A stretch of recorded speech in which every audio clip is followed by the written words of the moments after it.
Proverbs 5. My son, pay attention to my wisdom. Lend your ear to my understanding, that you may preserve discretion, and your lips may keep knowledge. For the lips of an immoral woman drip honey, and her mouth is smoother than oil. But in the end she is bitter as wormwood, sharp as a two-edged sword. Her feet go down to death, her steps lay hold of hell.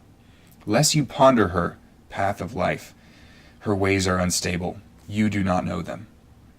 Therefore, hear me now, my children, and do not depart from the words of my mouth. Remove your way far from her, and do not go near the door of her house, lest you give your honor to others, and your years to the cruel one, lest aliens be filled with your wealth, and laborers go into the house of a foreigner.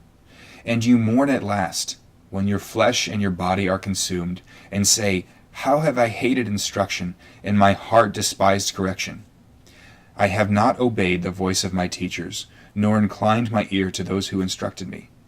I was on the verge of total ruin, and in the midst of the assembly and congregation.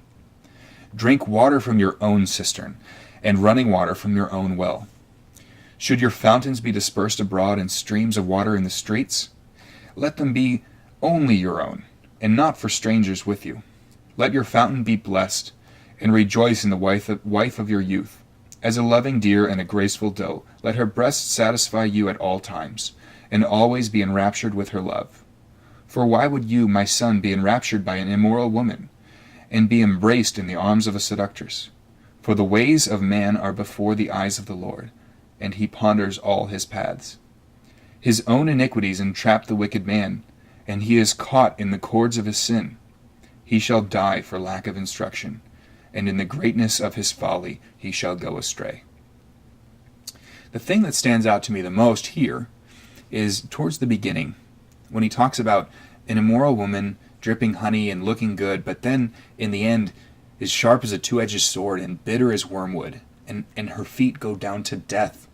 This speaks specifically of the adulterous situation here, but I think that's the same as sin in general. It looks good in the beginning, and the farther you follow it, the more death it will bring.